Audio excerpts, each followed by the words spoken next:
ನಮಸ್ಕಾರ ರೈತ ಬಂಧುವರೇ, ಇವತ್ತು ನಾವು ತೊಗರಿಯನ್ನು ಬೀಜೋಪಚಾರ ಮಾಡ್ತಾ ಇದ್ದೆವು.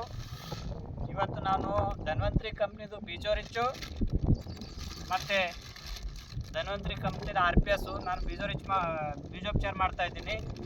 ಈ ಬೀಜೋಪಚಾರ ಮಾಡಬೇಕಾದ್ರೆ ಇವತ್ತು ನಾನು ಈಗ ಒಂದು 2 kg ನಾನು ತೊಗರಿ ಬೀಜ ತೊಗೊಂಡೇನೆ. ಅದಕ್ಕೆ ಧನ್ವಂತರಿ ಕಂಪ್ನಿದ ಬೀಜೋ ರಿಚ್ NPK ಇರೋದು ಇದು ನಾನು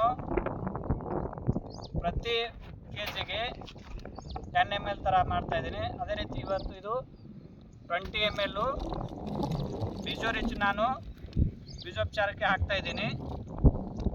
ಮತ್ತು ಅದೇ ರೀತಿ 20 ml ನಾನು RPS 76 ಹಚ್ಚಿ ಬೀಜೋ ರಿಚ್ ಬೀಜೋಪಚಾರ ಮಾಡ್ತಾಯಿದ್ದೀನಿ. ಈ ಬೀಜೋಪಚಾರ ಮಾಡೋದ್ರಿಂದ ಜರ್ಮೇಷನ್ 100% ಆಗುತ್ತೆ ಮತ್ತು ಭೂಮಿಯಲ್ಲಿ ಯಾವುದೇ ರೀತಿಯ ಫಂಗಸನ್ನು ಅಟ್ಯಾಕ್ ಆಗೋದಿಲ್ಲ. ಇವತ್ತು ನಾನು 10 ಎಕರೆ ಈ ಬಿತ್ತನೆ ಮಾಡ್ತಾಯಿದ್ದೀನಿ. ಈ 10 ಎಕರೆಯಲ್ಲಿ ನಾನು ಇಡೀ ಧನ್ವಂತರಿ ಕಂಪ್ನಿದು ಬೀಜೋ ರಿಚ್ ಮತ್ತು RPS ಅನ್ನು ನಾನು ಯೂಸ್ ಮಾಡಿ ಬೀಜೋಪಚಾರ ಮಾಡ್ತಾಯಿದ್ದೀನಿ ರೈತರೇ. ಈ ಬೀಜೋಪಚಾರ ಮಾಡೋ ರೀತಿ ಈ ರೀತಿ ಇದೆ. ಈ ಒಂದು ಪ್ಲಾಸ್ಟಿಕ್ ಬುಟ್ಟಿ ತೊಗೊಂಡು ಈ ರೀತಿ 2 ಹೊತ್ತಿನಿಂದ ಕೈಯಿಂದ ನೋಡಿ ಸಮೀಪ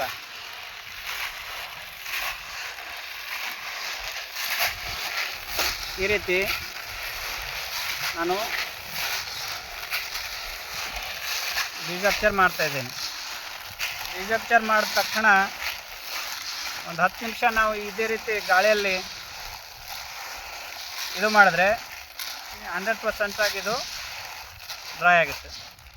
ರೈತರ ಮಿತ್ರ, ಇನ್ನೊಮ್ಮೆ ನಾನು ನಿಮ್ಗೆ ಹೇಳ್ತೀನಿ, ಧನ್ವಂತರಿ ಕಂಪ್ನಿದು ಬೀಜೋ ರಿಚ್ಚು ಮತ್ತು RPS ಇವೆರಡೂ ಸೇರಿ ನಾನು ಬೀಜೋಪಚಾರ ಮಾಡಿ ಬಿತ್ತನೆ ಮಾಡ್ತಾಯಿದ್ದೀನಿ.